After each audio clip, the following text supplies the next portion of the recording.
वृद्ध अपने अतीत में जीता है, इसीलिए वो निराश रहता है। युवा अपने भविष्य में जीता है, इसीलिए वो भी निराश रहता है। एक बच्चा ही है जो अपने वर्तमान में जीता है, इसीलिए सदैव खुश रहता है। तो अगर आपको भी जीवन में खुश रहना है तो ना अपने अतीत की सोचें और ना ही अपने भविष्य के बारे में सोचें। सिर्फ अपने वर्तमान में जिएं, आप हमेशा खुश रहेंगे। जी टीवी के सभी प्यारे दर्शकों, देवियों, सज्जनों और प्यारे बच्चों, प्यार से भरा संसार हमारा परिवार एक बार फिर से आपका दिल से स्वागत करता है। जी हाँ, हमारा परिवार एक बार फिर से उपस्थित है आपकी सेवा में।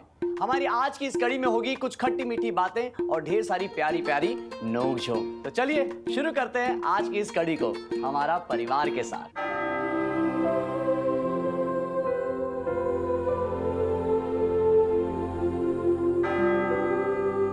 भवतु सब मंगलम। साधु साधु साधु। तो आज सबका दिन कैसा बीता से बात कर ले। तो आज सबसे पहले कौन बताएगा? शिवानी मौसी, ये कड़ी छोटे बच्चों पर आधारित है और हमारा परिवार में सबसे छोटी वेदिका है।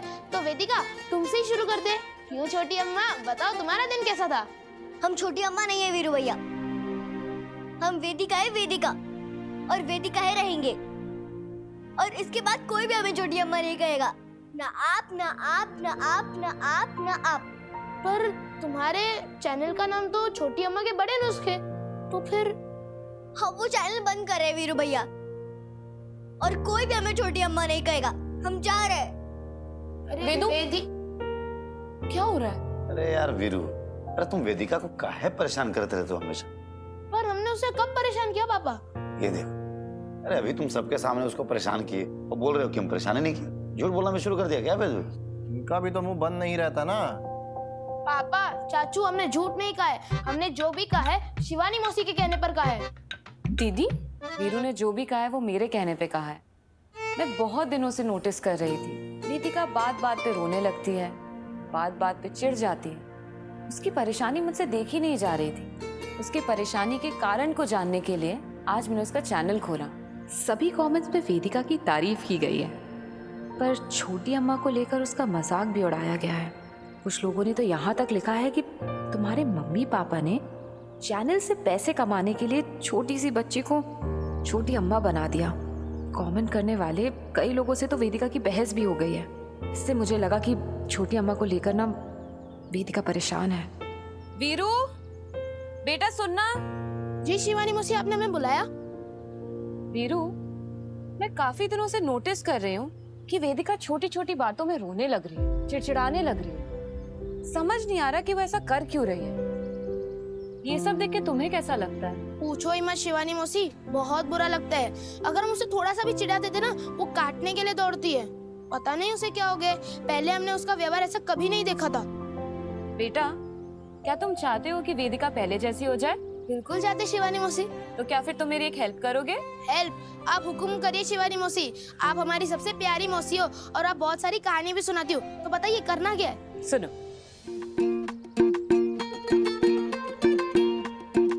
कमेंट सेक्शन पढ़ने के बाद मुझे शक हुआ, तभी मैंने वीरू की हेल्प ली।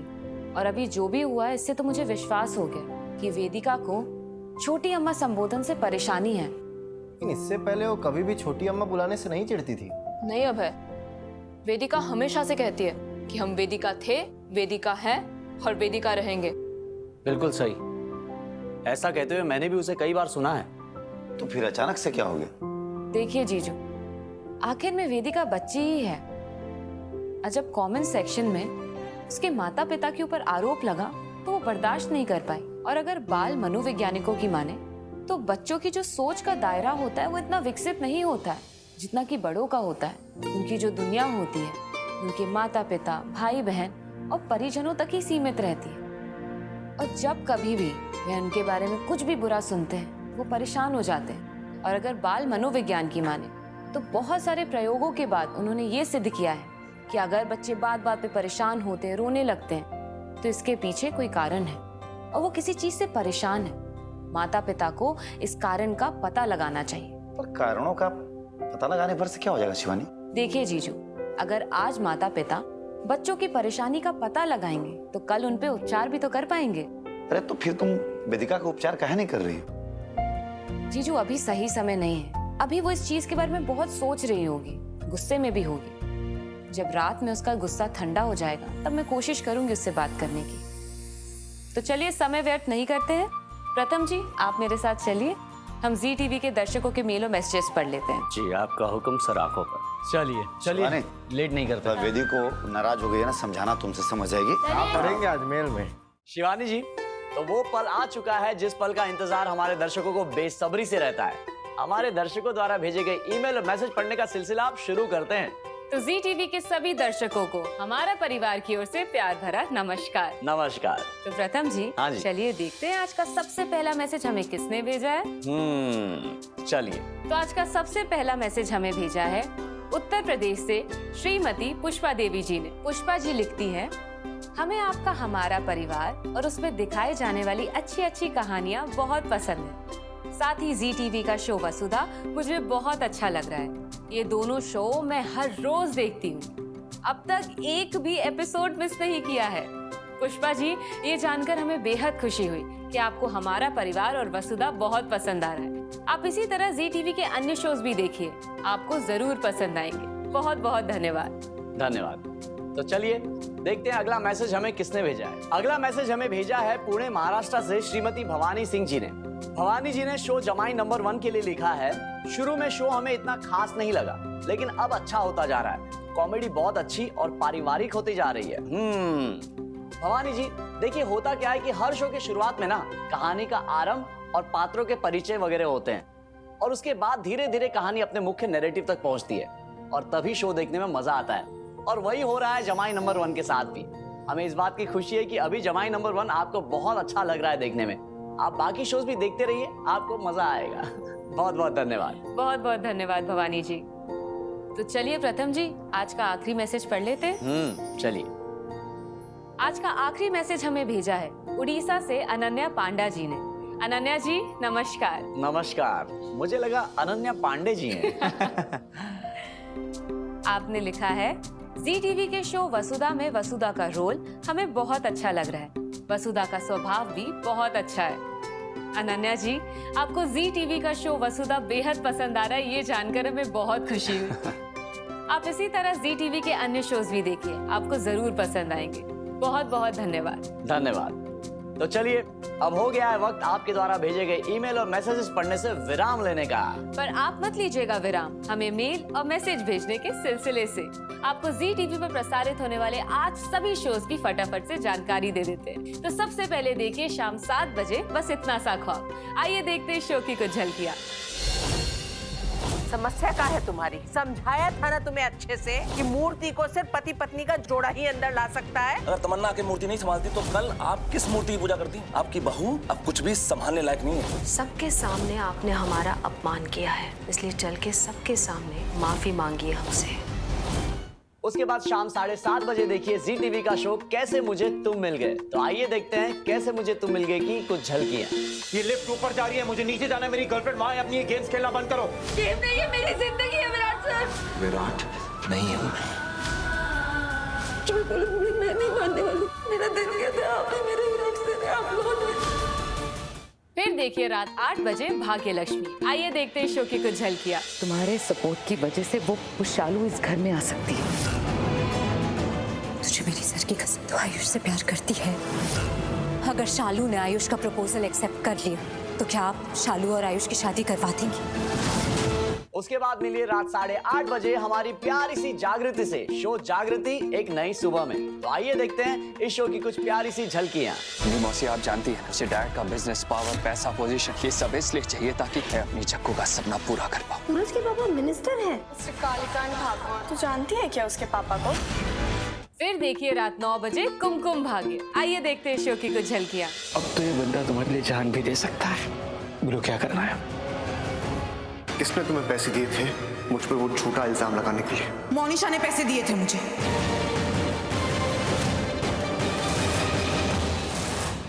उसके बाद रात 9:30 बजे देखिए जी टीवी का एक बेहतरीन शो जाने अनजाने हम मिले। तो आइए देखते हैं इस शो में क्या होने वाला है। जंगल रात चल रहा है क्या यहाँ पे? ऐसा तो जंगल में भी नहीं होता मैडम। अपना झूठा खाना मुझे खिला रहा था। दोबारा बोल, क्या कह रही रही थी? 1 मिनट। बुआ जी, आज कुछ लोगों ने ध्रुव को पकड़ लिया खाने की डिलीवरी देते हुए। खाने की डिलीवरी? हाँ बुआ जी, ध्रुव एक डिलीवरी बॉय है ना, और आज उसके हाथ अबाई तक हो गए। क्या मैंने जो सुना वो सही है? ध्रुव एक डिलीवरी बॉय है?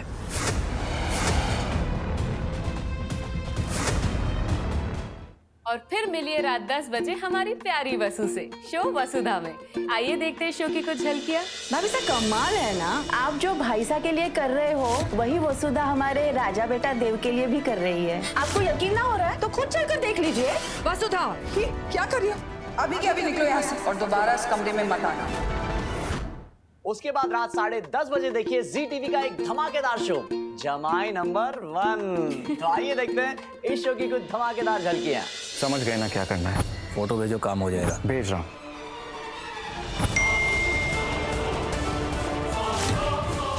हो जाएगा आपका काम। इससे हमारा पुराना हिसाब किताब चुकता करना है। परमेश्वरी जी ने नील सर के लिए भेजा है। उस नील का इंतजाम तो कर दिया है ना तुमने विकी? आप बिल्कुल फिक्र मत कीजिए, वो इस शादी में नहीं आएगा। इनफैक्ट वो तो अभी अपनी शादी के कपड़े नहीं, अपनी मौत का कफन पहन रहा होगा। मनीष? हाँ देख लेंगे हाँ देख। क्या बात है देवर जी, हम देख रहे थे वहाँ से कुछ तो गड़बड़ लग रही थी, ऐसे उकड़े उकड़े क्यों? नहीं भाभी, अच्छा है सब। वो क्या है ना, हम तुम्हें बचपन से देखते हुए आ रहे हैं और ये जो तुम्हारे चेहरे पे कोई भी भाव होता है ना, हम समझ लेते हैं। बताओ क्या बात है? बहुत परेशान हो गए हैं भाभी, इतना सब कुछ करो और अंत में जब सब आपके खिलाफ खड़े होते हैं ना तो बहुत दर्द होता है। बात यही है कि और कुछ? नहीं, वो पढ़ के थोड़ा बोरिया गए थे इसलिए आगे फोन में बतियाना शुरू कर दिए। हम सब समझते हैं। रुकिए, तुम्हारे भैया को बुलाते हैं, वो खबर लेते हैं। नहीं भाभी, फिर भैया आके चिल्लाएंगे, हमें रहने दीजिए।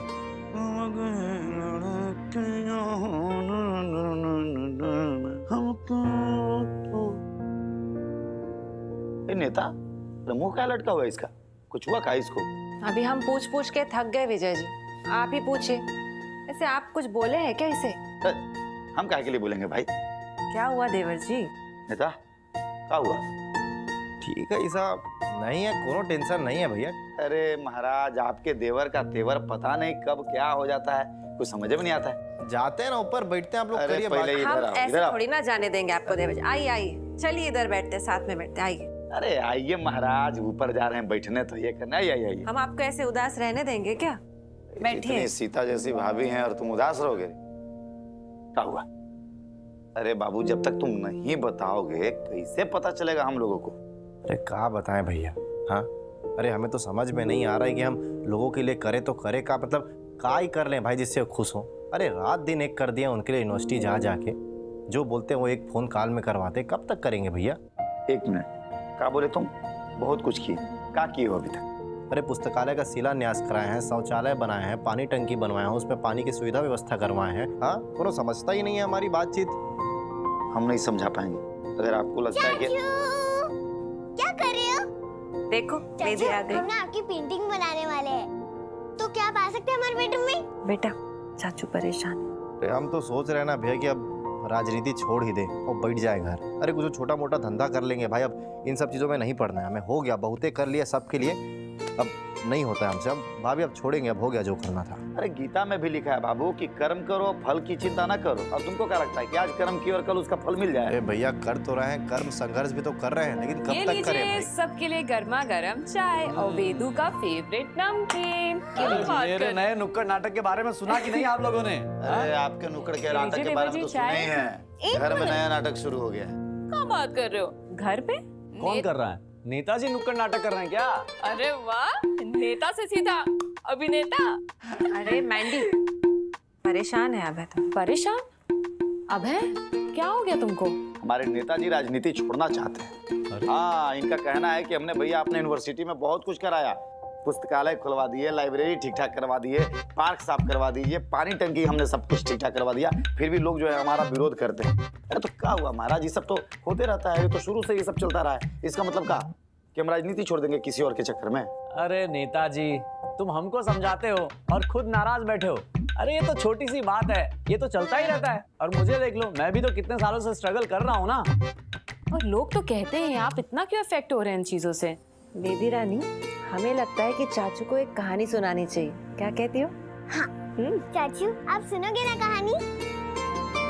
देवर जी, अब अपना मूड ठीक कर लो, हम आपको एक बढ़िया सी कहानी सुनाएंगे, फिर आप खुद डिसाइड कर लेना कि आपको क्या करना है। तो ये कहानी है एक वैद्य की, जो एक कोई पुराने से गांव में एक छोटे से घर में रहा करते थे।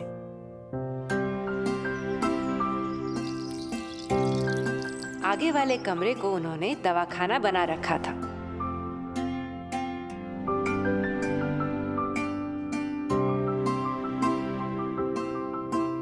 उनकी पत्नी की आदत थी कि दवाखाना खोलने से पहले उस दिन की जरूरत का सामान एक चिट्ठी में लिखकर दे देती थी।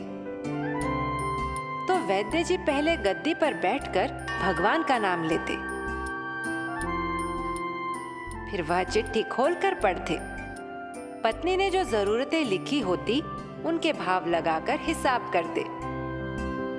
उनकी आदत थी वो कभी अपने मुंह से किसी रोगी की फीस नहीं मांगते थे। कोई देता था, कोई नहीं देता था, किंतु एक बात निश्चित थी कि जो ही उस दिन पत्नी की जरूरत का सामान खरीदने योग्य पैसे पूरे हो जाते थे, उसके बाद वह किसी से भी दवा के पैसे नहीं लेते थे, चाहे रोगी कितना ही धनवान क्यों ना हो।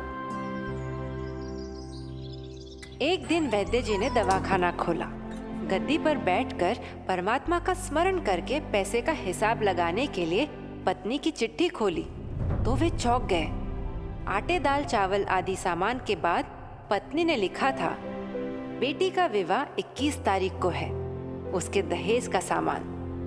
वैद्य जी कुछ देर सोचते रहे, फिर बाकी चीजों की कीमत लिखने के बाद दहेज के सामने लिखा, ये काम परमात्मा का है, परमात्मा ही जाने। उस दिन 1-2 रोगी आए थे। वैद्य जी ने दवाई दे दी और पैसे ले लिए। अब इसी समय एक बड़ी सी कार उनके दरवाजे के सामने आकर खड़ी हो गई। एक धनी व्यक्ति कार से बाहर निकले और दवाखाना के सामने आके खड़े हो गए।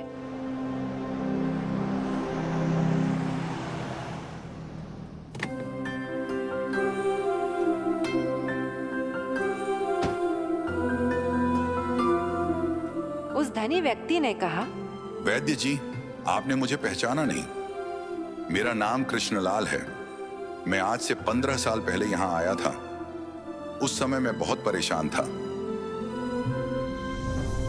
भगवान का दिया मेरे पास सब कुछ था, पर औलाद नहीं थी। हमने देश विदेश में उपचार करवाया, पर कोई फायदा नहीं हुआ। उस दिन आपके पास आया था, आपने मुझे दवा बनाकर दी, पर मेरे बहुत कहने पर भी पैसे नहीं लिए, क्योंकि आपकी जरूरत के पैसे पहले ही आ चुके थे। उस दिन आपकी गद्दी के पास एक 8 से 10 साल की बच्ची भी खड़ी थी। सच कहूं तो उस समय मुझे आपकी दवा पर विश्वास नहीं था। मैं पत्नी की जिद के कारण यहां आया था, पर आपकी दवा सचमुच चमत्कारी थी। उस दवा के चमत्कार से मैं 2 बच्चों का पिता बन गया।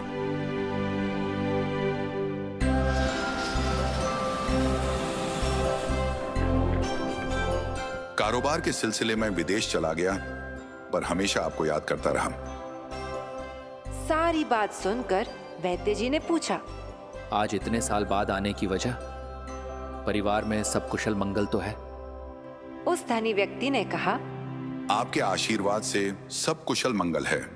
दरअसल मैं अब इंग्लैंड में रहता हूं, पर मेरी एक विधवा बहन अपनी बेटी के साथ यहीं भारत में रहती है। हमारी भांजी की शादी इस महीने की 21 तारीख को होनी है। न जाने क्यों जब जब मैं अपनी भांजी के भात के लिए कोई सामान खरीदता था, तो मेरी आंखों के सामने आपकी वह छोटी सी बेटी भी आ जाती थी, और हर सामान मैं दोहरा खरीद लेता था।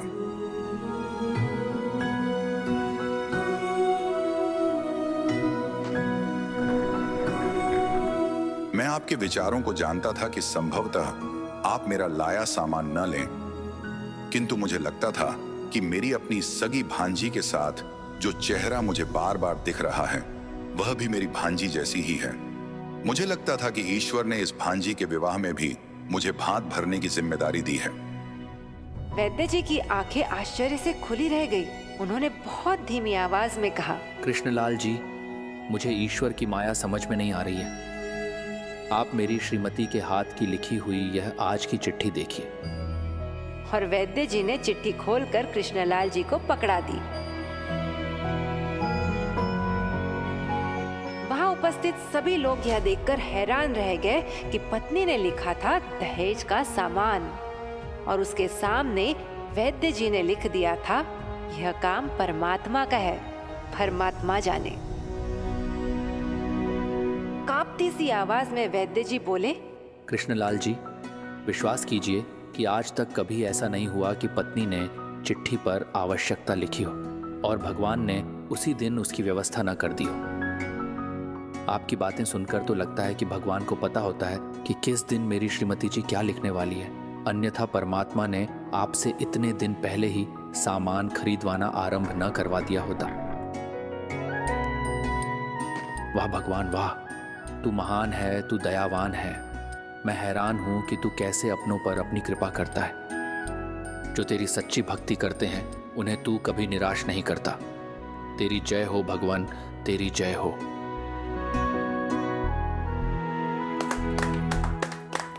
देवर जी, कुछ समझ में आया? बहुत अच्छी कहानी थी भाभी। बस धैर्य रखो, कर्म करते चलो, फल की चिंता मत करो, सब सही होगा, भगवान पर भरोसा रखो। जी भाभी। और दीदी क्या पता 15 सालों बाद हमारे फुटकरिया नेताजी डायरेक्ट पीएम बन जाए। क्यों? पीएम मतलब प्राइम मिनिस्टर। जीजू, अरे बाप रे बाप, मतलब 15 साल बाद हम लोग एकदम बनारस और दिल्ली चले जाएंगे। क्या बात है। अरे वाह। जीजू। जी टीवी के हमारे प्यारे दर्शकों, कैसी लगी आपको आज की प्रेरणादायक कहानी?